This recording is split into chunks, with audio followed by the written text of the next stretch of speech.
जी अस्सलाम वालेकुम। मेरा नाम डॉक्टर हसन परवेज़ है। मैं मेडिकल ऑन्कोलॉजिस्ट हूँ और हेमाटोलॉजिस्ट हूँ। मैंने MBBS की degree king Edward medical college Lahore से की। फिर मैंने हाउस जॉब की मेयो हॉस्पिटल में मेडिसिन और सर्जरी में। उसके बाद मैंने अमेरिका जाके USMLE का एग्ज़ाम करके रेजिडेंसी की इंटरनल मेडिसिन में, और इसके बाद मैंने फ़ेलोशिप की हेमाटोलॉजी और मेडिकल ऑन्कोलॉजी में। हेमाटोलॉजी खून की बीमारियां हैं, मेडिकल ऑन्कोलॉजी कैंसर की ट्रीटमेंट है। और उस फेलोशिप करने के बाद फिर मैंने शिकागो में एडवर्ड हॉस्पिटल और Loyola medical university medical college में फैकल्टी पोजीशन ली और वहाँ पे प्रैक्टिस की। उसके बाद मैं पाकिस्तान आया और यहाँ पे मैंने नेशनल हॉस्पिटल लाहौर में प्रैक्टिस शुरू की।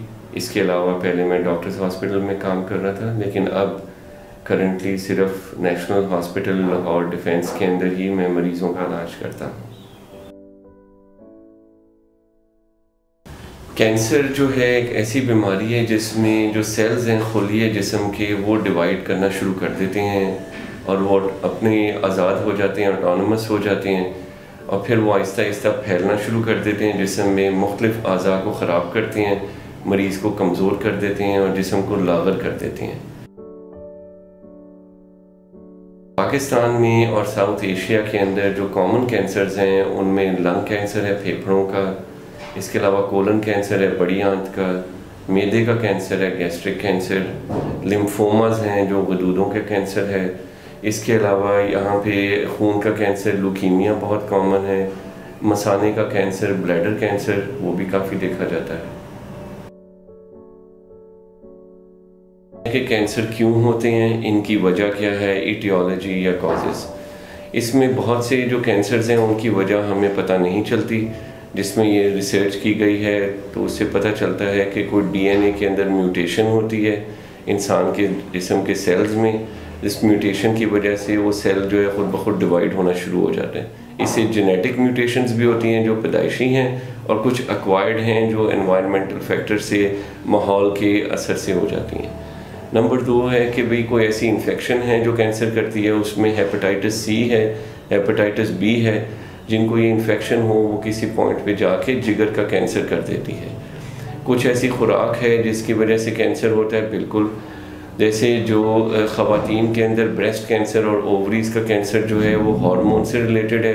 जब ख़वातीन के जो हार्मोन ईस्ट्रोजन और प्रोजेस्टेरोन हैं, अगर वो ज़्यादा मिकदार में जाएँ तो वो जिस्म में जाके हमारे नॉर्मल सिस्टम को अफेक्ट करते हैं।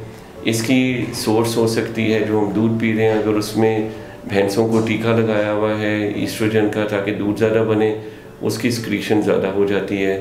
या फिर जो हम पोल्ट्री खाते हैं, चिकन का गोश्त, अगर उसके अंदर ईस्ट्रोजन की फीड दी गई है तो वो भी जो है आर्टिफिशियल स्टिमुलेट करेगी हमारे सिस्टम में रिसेप्टर्स को। इसके अलावा मैदे के कैंसर के लिए नाइट्रोसोयूरियाज या कुछ ऐसी चीज़ें हैं जो खुराक की, या स्मोक्ड कच्चा गोश्त, वो भी इफ़ेक्ट करता है मैदे की लाइनिंग को और गैस्ट्रिक कैंसर्स कर सकता है।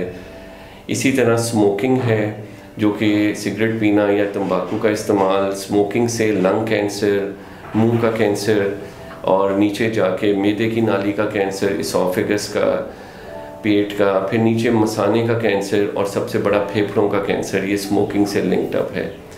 अगली चीज़ आ जाती है पान का इस्तेमाल या तंबाकू का, गुटखे का इस्तेमाल।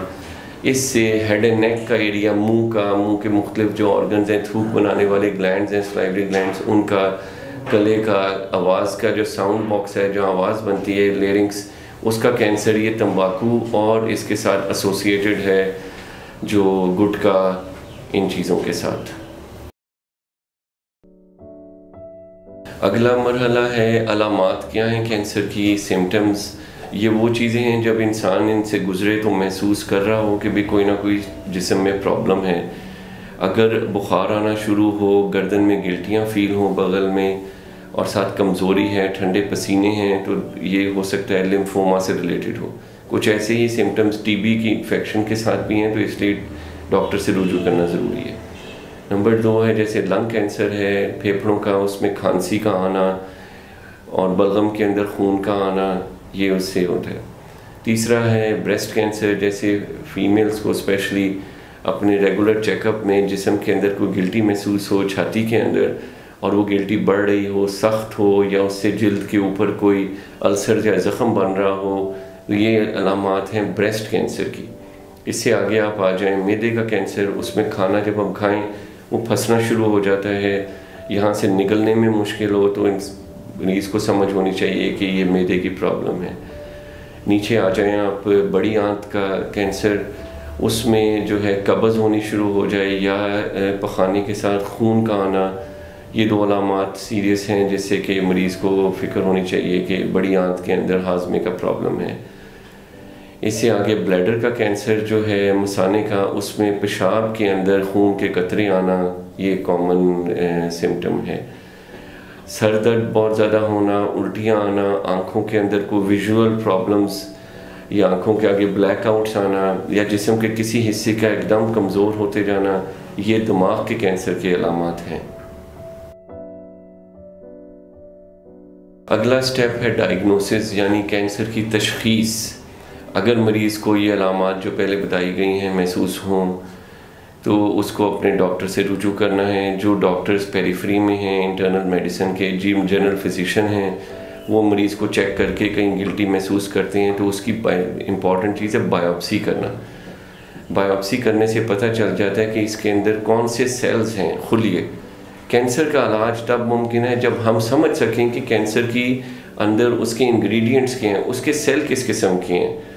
जब हमें पता चलेगा कि कैंसर सेल किस ऑर्गन से, किस अज़ा से शुरू हुआ है, तो हमें ज़्यादा बेहतर हम उसका बेहतर इलाज कर सकते हैं कि इसने आगे क्या करना है, हमें उसका बिहेवियर का पता चल जाएगा, और उसके बाद जो दवाइयाँ देनी है, इलाज करना है, उसके रिस्पॉन्स का भी आइडिया हो जाएगा। इसलिए जो गिल्टी है उसकी बायोप्सी कराना, और प्रॉपर पैथोलॉजिस्ट उसको माइक्रोस्कोप के अंदर देख के बताए कौन से सेल्स हैं कैंसर के और उसके क्या उनके फीचर्स हैं, उससे इलाज में बहुत बेहतरी या बेहतर डायरेक्शन में इलाज किया जा सकता है। इसको बोलते हैं histopathological examination of the tissue. और इसके ऊपर अब बहुत सारे नए टेस्ट आ चुके हैं जो कि कैंसर सेल्स के ऊपर मुख्तलिफ रंगों की डाइज डाल के देखते हैं कि ये कैंसर सेल्स के असल में इसकी ग्रोथ के कौन कौन से रिसेप्टर्स हैं। उसको बोलते हैं इम्यूनोहिस्टोकेमिस्ट्री। ये दोनों चीज़ें जो हैं ये कैंसर के इलाज की बैकबोन हैं जिसके ऊपर सारा का सारा ट्रीटमेंट बेस होता है।